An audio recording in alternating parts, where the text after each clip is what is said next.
Good morning, everyone. Thanks for joining Fifth House Deep Listening Tuesday. And my name is Grace. I'm the oboist with Fifth House. And we have Parker from Fifth House. He's running the stream at the boiler room.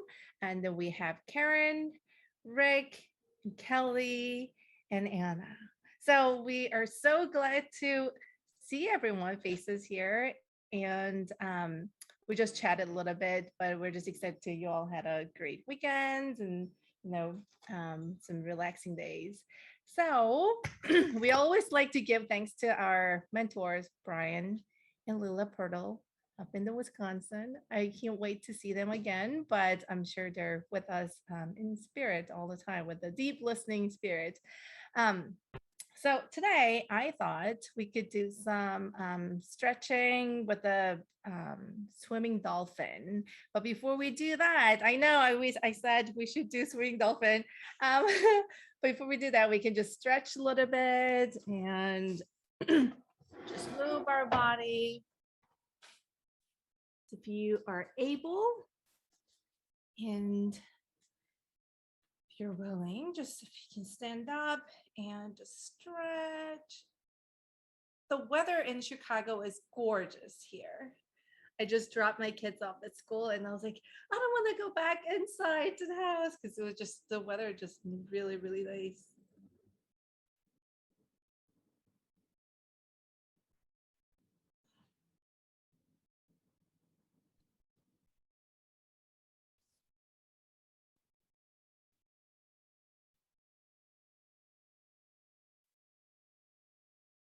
I cleaned my oven yesterday, so I'm feeling it in my arm, like just all the scrubbing. So it's good to stretch.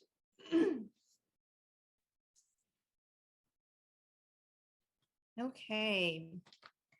So swimming dolphin is basically we're stretching. This is a one movement score by Hello Schooled. And this is about we're stretching our spine and just kind of be in tune with our body and stretching and also with the breathing. You're just opening your posture and closing. So that's basically like how we're like something like a swimming dolphin. That's why the title comes. So we're just opening and closing. So there's a couple different spots that we're going to close into when we have our arms kind of folded in. We go to our lower part of our body, where the yes. I love Karen is always our demonstrator. So we're going to the lower body. So we're the crotch and that area. And then when you open back up, next time we go to lower tangent. So that's where all the energy center, that's where the lower abdominal were. So you're folding into there. Then when you open back up, you're going to your heart. Then when we open, then we go to our throat. And we open, go to our mouth.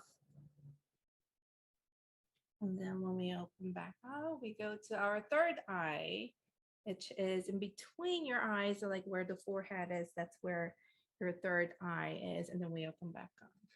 So those are the steps that we're going to do. And you don't have to follow along. You can just do on your own pace and just make sure you're opening up and just kind of flex back and stretch your spine. So here we go. We'll do a couple of rounds of a swing dolphin.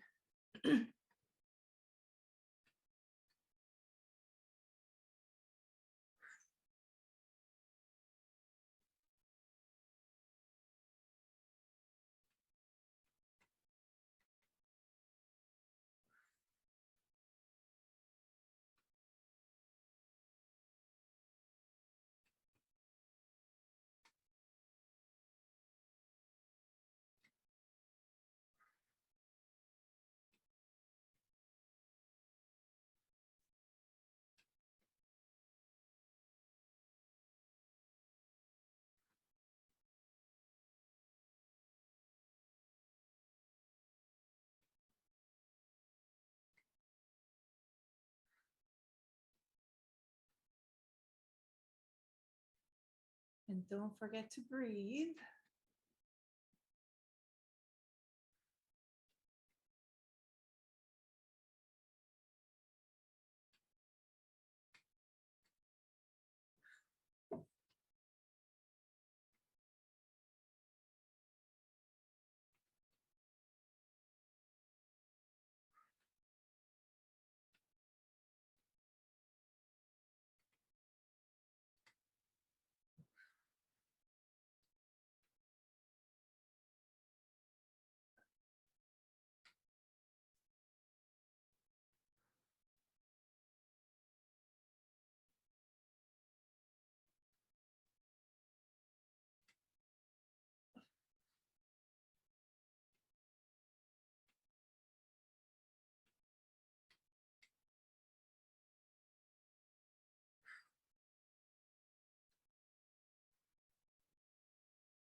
And then the last one, you're just going to stretch all the way up. Stretch and take all the good energy from the above. I'm just going to put it, let's just bring it down to our body.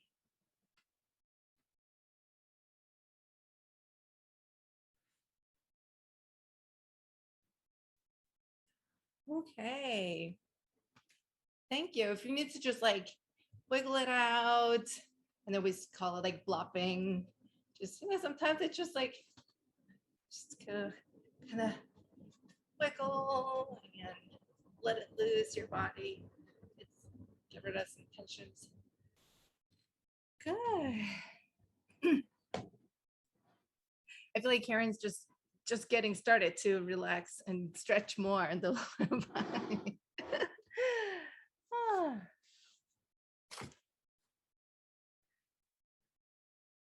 I was thinking while I'm doing, next time we should have those sounds of ocean. I think we've done that before with the background and also the water sound. So how was that? We haven't done this in a while. I feel really, really good. Like my bag feels open. Anybody would like to share how your body's feeling? Did you notice anything in your body today? There's plenty of sand in my sandbox.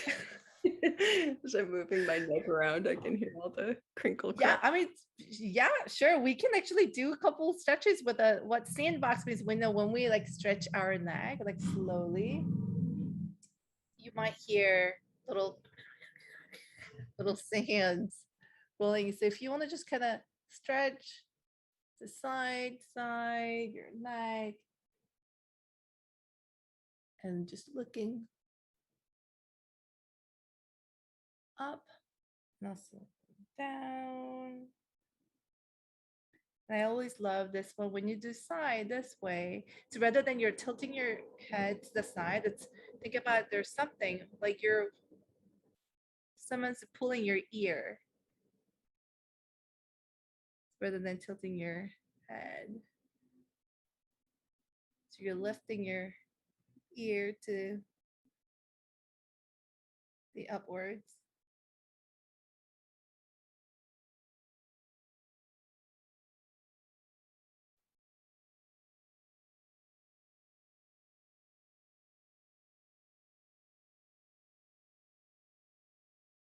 Oh,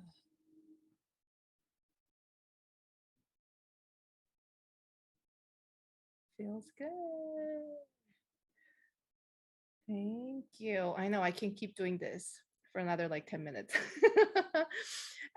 Any other observations that you'd like to share? I feel a little lighter after doing that. Sort of like the movement in a way. Like I just feel like lighter, like a lighter feeling. It's Yes, really nice. absolutely. Yes. Thanks. Yes. I think it's just like opening and closing like Yeah. your shoulders, Yes, because we're so, Like, especially we're instrument when we're playing, we're so like tight and just kind of crunched up. So it's nice to open up. Yes. yes. Thank you. Okay. So there was a piece that I wanted to do last Tuesday, but we didn't get to do it because we were out of time. So this is the piece by Pauline Oliveros, Sound Meditation. So if you have instrument, feel free to have it. If not, any sound, any object you can find on your desk or your kitchen, anywhere, all those like little scissors too, those make sounds and there are musical instruments as well. So feel free to grab anything. It makes a sound. I think I found the perfect one.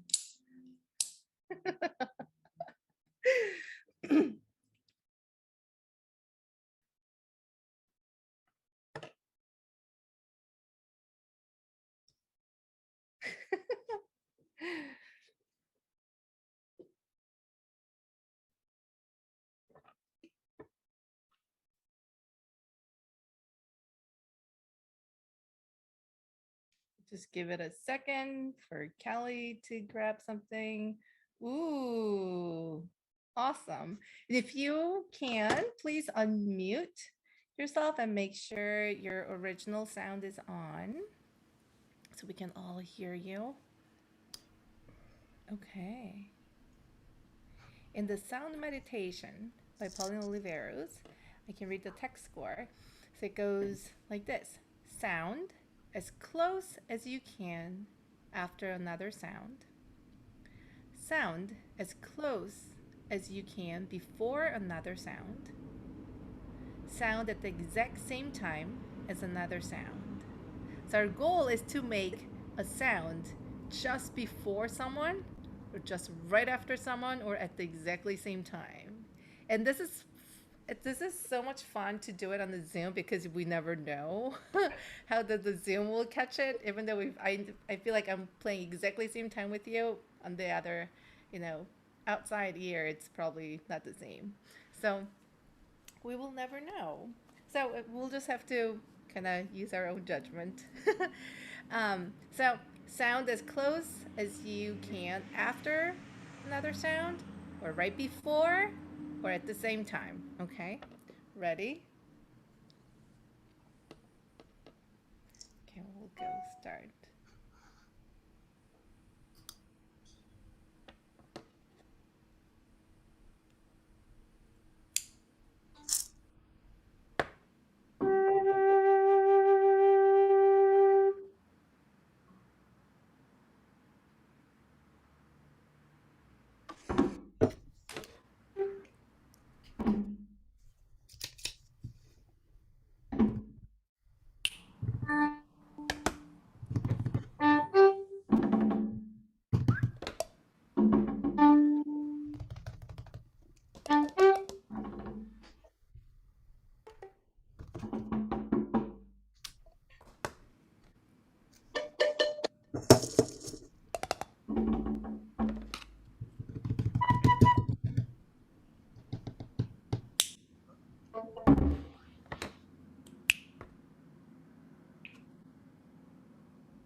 will just stop for a second here. Yeah, that was wonderful. That was wonderful.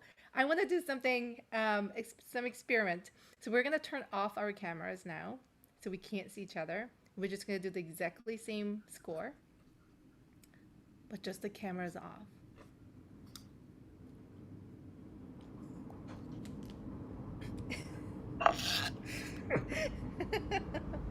Oh, Kelly. So we'll do exact same sound meditation score, but without watching each other.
Honey lies over the ocean.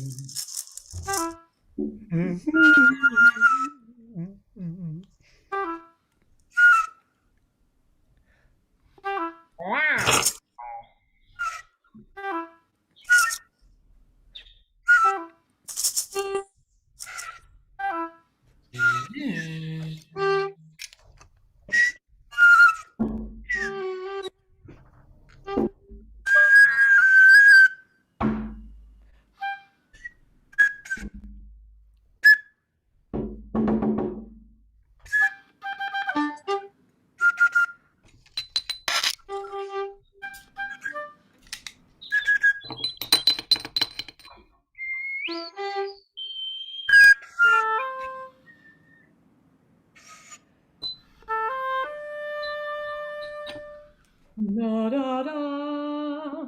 Ta-da. Ta-da.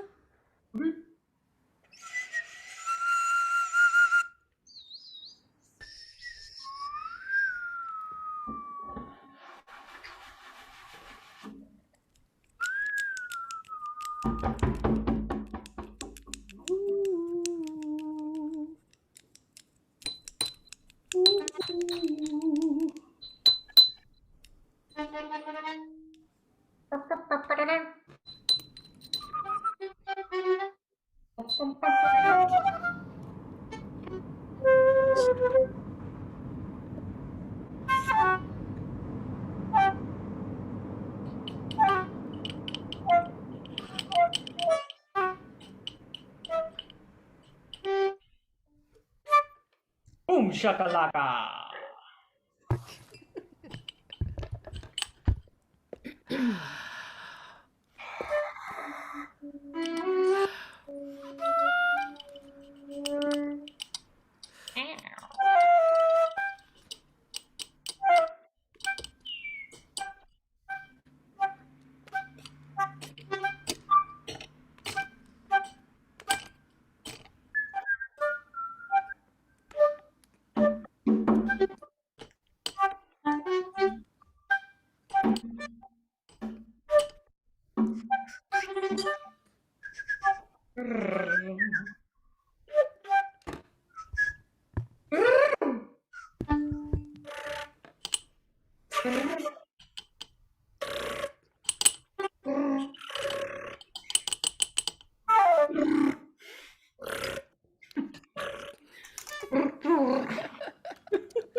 Oh, Okay, I think this is a good time too.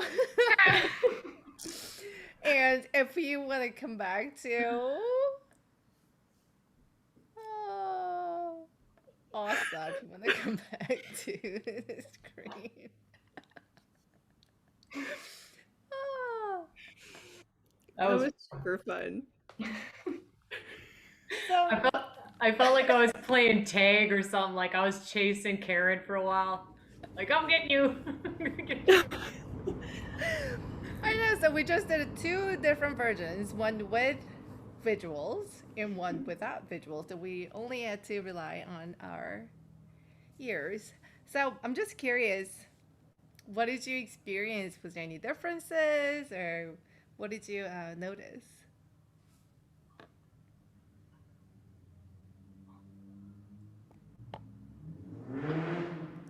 Besides I felt like the city sound. Go ahead. I felt like without the camera, I was able to pay more attention to just the sound. Like with the camera, I felt like it was nicely distracting, but it took away a little bit from just focusing on the sound. Yeah. Yeah. I agree. Right. Yes. I have something pressing to say. Yes, Kelly, go. I think it's the anonymity, although we know who's making sounds, and it just makes you get a little more like, ooh, we're in the theater and we're throwing things, nobody knows where it's coming from, but then you do because you know who's making what sound, so it's almost like a little giggle fest, I enjoyed it. Yes, totally. I think when we have a visuals, like when we have a cameras on, we sometimes we rely on body movements that we see each other, and that's another like fun part that we try to like coordinate, like clapping through our visuals and see if we can match the sound. Not really successful on a Zoom, but I think that's another fun component when we do it with the camera. But also, like you said it, that it's sometimes it's distracting to actually hear the sound, like only focus on the sound. But when we do off camera, it was really funny that we were all like, because I had to really rely on the listening and kind of anticipate who's gonna make what sound. And I think it started with a Kelly doing something similar to the kind of the groove, and then we just kind of guess, oh, that's gonna happen next. So I was like making a sound and making a sound, and we were just kind of making the groove. I don't know if you guys had some like feeling the grooves happening or making some rhythmic gestures. Yes, Karen. Well, and I'm just going to read Parker's comment in the chat that this is awesome because you're building an actual beat together, which is particularly challenging on Zoom and super fun. And yeah, I felt, and I agree with cameras off. I felt like I was listening more carefully. I'm less self-conscious because I'm also like, well, people can see me, and I've got a bunch of different toys here, and I was pulling. I have this fife. It's never been in tune, but I was like, I'm gonna play with Grace. If she's gonna play something, I'm gonna try to find. And I don't. I have no idea how the fingerings work. I mean, I've looked at the fingering chart. It doesn't make any sense to me. But like, I feel much more experimental in with that anonymity, as Kelly said, and it's super fun. Totally. And I totally could hear you trying to be with me when I'm playing. I can sense that. It's amazing, how we can sense people, like even though we're not in the same place. Because that's what we do when we play chamber music. When we're in the same place, we feel there's a energy that we're feeling each other. That's how we play together. But we're not in the same room. But still I could feel someone's trying to be with me, and so I'm keeping the beat or something. It's all related. And then someone else just throws another curveball, and we all kind of joins the other sound. It was super fun. Yes. Anybody else? Yes. I also think it frees me up to make more just noise, like noises with my mouth or with my body or drumming. Like at some point, Kelly like rolled her R's, and then it caused me to laugh because in our gig a couple weeks ago we were singing the words to a polka in this like operatic with like trilled R's and stuff. It was so silly, and anyway, being able to make different mouth sounds and stuff that aren't necessarily pretty is part of the fun of this activity too. Right. Yes, totally. I'm sorry I couldn't join the rolling the tongue because I can't. I really want to, but I can't. Physically, I don't know. I'm still working on it, but I can't roll my tongue. Yes. It took me years to do that. I did a lot of driving. I took Spanish and I was really frustrated with the fact I couldn't do that. So I'd be like, the, and I'd just be like, and then something, and then I'm like, oh, there it is. What happened? And I couldn't match it, and I'd be like, and I just do it for a long time. And all of a sudden I was like, Oh, okay. I have a hope. I have a Yeah, hope. you gotta Thank figure it you. out. Yeah, it's not like you're actually there are children who are born that can do that, and it doesn't matter which language group you come from. My Mm-hmm. friend had a child that was doing that like at a couple months, and she was like, but she doesn't do it anymore. So it just kind of, I don't know. Sorry, Wow. children can do it, Grace. I'm sure you can. Yes, No, my kids can do it. I babies. can't. I know. So that's gonna be my another goal. All right, good luck with that. 2021, you never know. Totally. Well, thank you so much, everyone, to join this morning on a fun exercise and then playing together. And we will be back here on Thursday. So I hope to see everyone again. And I hope you have a great Tuesday and Wednesday until we meet again on Thursday morning at 9:30. Used to be 10, but 9:30. Yes. Well, thank you, everyone. Have Have a a great great day.